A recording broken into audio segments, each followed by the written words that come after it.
안녕하세요 여러분. 오늘의 흥미로운 영상 내용은 미국, 우크라이나와의 정보 공유 중단, 러시아와 평화협상 추진, 그리고 스타링크 유럽 경쟁사의 주가 3배 상승, 우크라이나에서 역할 확대에 관한 것입니다. 우선 좋아요 버튼을 누르고 채널 구독 및 알림 설정도 잊지 마세요. 여러분의 관심과 지지가 저희에게 큰 힘이 됩니다. 첫 영상은 월스트리트 저널 기사 내용을 바탕으로 미국이 우크라이나와의 정보 공유를 중단한 배경과 급파급 효과에 대해 알아보겠습니다. 이 조치가 우크라이나의 전쟁 수행 능력에 어떤 영향을 미칠까요? 그리고 트럼프 전 대통령의 결정이 러시아와의 평화 협상과 어떤 관계가 있을까요? 첫째, 미국, 우크라이나와의 정보 공유 중단 이유는 미국이 우크라이나와의 정보 공유를 일시 중단했습니다. 이는 우크라이나군이 러시아군과 싸우는데 필수적인 지원을 잃게 되는 중대한 조치인데요. 미국 정보국의 존 래트클리프 국장은 트럼프 대통령이 이 결정을 내렸다고 밝혔습니다. 래트클리프는 이 조치는 영구적인 것이 아니며 협상에 따라 다시 변경될 수 있다고 암시했습니다. 하지만 이번 결정으로 인해 우크라이나가 전장에서 목표물을 정확히 타격하는 능력이 크게 약화될 가능성이 커졌습니다. 특히 미국의 정보 지원이 없으면 우크라이나군의 정밀 타격 능력이 크게 떨어진다는 분석이 나옵니다. 둘째, 백악관의 입장 우크라이나가 평화 협상에 나서야 한다. 미국이 이러한 결정을 내린 배경에는 우크라이나가 러시아와의 평화 협상에 보다 적극적으로 나서길 바라는 트럼프 전 대통령의 의중이 담겨 있습니다. 백악관 관계자는 젤렌스키 대통령이 평화 협상을 위해 충분한 노력을 하고 있다는 확신이 들 때까지 군사 지원을 중단한다고 발표했습니다. 트럼프 대통령은 러시아와 우크라이나가 대화의 장으로 나오는 것을 최우선 목표로 삼고 있는 것으로 보입니다. 그러나 젤렌스키 대통령은 우크라이나는 지속 가능한 평화를 위해 노력할 준비가 되어 있다고 밝혔지만 미국의 결정을 되돌리기에는 역부족이었습니다. 즉, 우크라이나가 전쟁을 계속하기보다는 협상에 나설 것을 압박하기 위한 조치로 해석됩니다. 셋째, 우크라이나에 미치는 영향 군사작전의 큰 타격. 미국의 이번 결정으로 인해 우크라이나의 군사작전은 큰 차질을 빚을 가능성이 큽니다. 미국의 정보 공유는 전쟁 초기부터 우크라이나군의 핵심적인 전술 지원 역할을 했습니다. 우크라이나는 드론 및 감시 기술을 자체적으로 개발하고 있지만 미국의 정보 없이는 목표물을 정밀하게 타격하기 어렵습니다. 특히 에이테크스 미사일과 하이마스 장거리 포병 시스템은 미국의 정보 지원이 있어야 정확한 타격이 가능합니다. 하지만 미국이 정보를 제공하지 않으면 이러한 무기들의 효과가 상당히 감소할 가능성이 높습니다. 한편 미국 정부 관계자는 우크라이나가 이미 보유한 무기로 몇 주 동안은 전투를 지속할 수 있다고 밝혔지만 정보 제공 중단의 효과는 무기 공급 중단보다 훨씬 더 즉각적으로 나타날 것이라는 분석이 나오고 있습니다.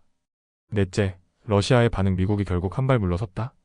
러시아는 이번 미국의 결정을 자신들에게 유리한 외교적 승리라고 보고 있습니다. 블라디미르 푸틴 대통령은 미국이 사실상 우크라이나 전쟁에 개입하고 있었다고 주장해왔습니다. 하지만 이번 조치로 인해 미국이 한 발 물러서는 모습을 보였고 이는 러시아의 외교적 승리로 해석될 수 있습니다. 러시아는 오랫동안 미국이 무기 타겟팅에 개입하고 있다고 비판해왔으며 이번 결정은 러시아의 입장을 일부 인정하는 것으로 보입니다. 게다가 미국이 우크라이나에 대한 군사 지원을 줄이면 러시아는 협상장에서 더욱 유리한 위치를 차지할 가능성이 높습니다. 다섯째, 결론. 미국의 전략적 선택. 우크라이나의 운명은? 미국의 이번 결정은 우크라이나에 대한 직접적인 군사 지원을 줄이고 대신 협상을 유도하려는 전략으로 보입니다. 하지만 이러한 변화가 우크라이나에 긍정적으로 작용할지는 불확실합니다.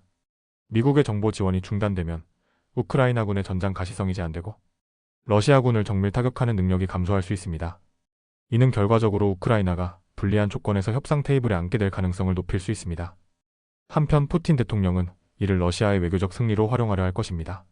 미국이 다시 지원을 재개할 것인지 아니면 우크라이나가 협상에 응할 것인지 향후 국제 정세를 주목해야 할 시점입니다. 다음 영상은 월스트리트 저널 기사 내용을 바탕으로 우크라이나에서 일어나고 있는 위성, 인터넷 경쟁에 대해 이야기해보겠습니다.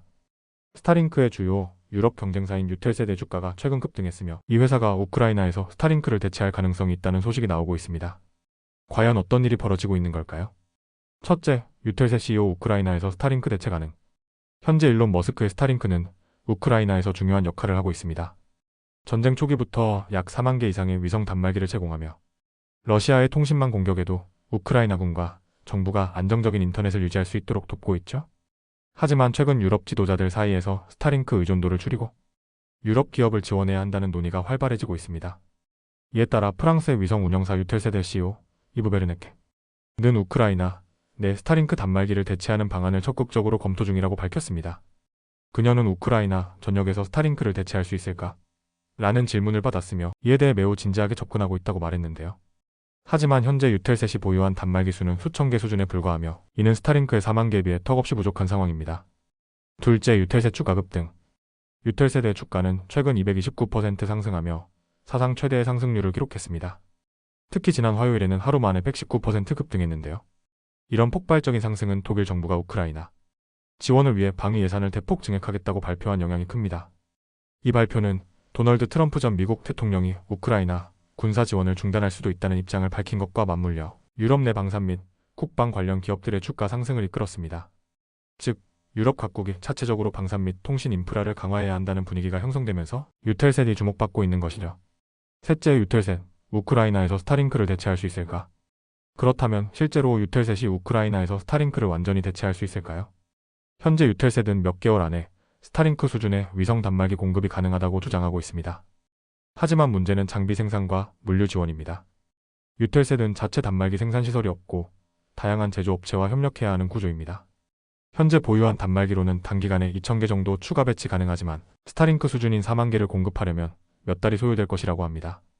따라서 유럽 각국 정부의 재정적 지원과 물류 협력이 필요한 상황입니다. 또한 이탈리아 정부도 유텔셋과 협력할 가능성이 커지고 있습니다. 최근 미국이 유럽 안보 지원을 줄일 수도 있다는 우려로 이탈리아 정부가 스타링크와의 15억 유로, 약 1.6조 원 규모의 계약 체결을 고민하고 있다고 합니다. 이에 유텔셋은 EU 차원의 위성 프로젝트인 IRIS와 협력하여 2027년까지 독자적인 다중궤도 위성망을 구축할 계획을 세우고 있습니다. 넷째, 마무리 유럽의 독자적인 위성통신망 구축이 가능할까? 지금까지 유텔셋의 급성장과 스타링크 대체 가능성에 대해 살펴봤습니다.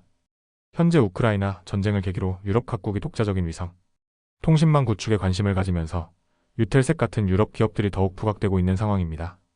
하지만 여전히 스타링크의 인프라가 월등히 앞서 있으며 유텔셋이 단기간 내에 이를 따라잡기에는 기술적, 물류적 한계가 존재합니다. 과연 유럽이 미국 기술 의존도를 줄이고 자체적인 위성통신망을 구축할 수 있을지 앞으로의 흐름을 계속 주목해야겠습니다. 오늘은 여기까지입니다. 다음 영상에서 더 유익하고 흥미로운 내용으로 찾아뵙겠습니다. 이 영상은 투자 의견이 아닙니다. 매우 감사합니다.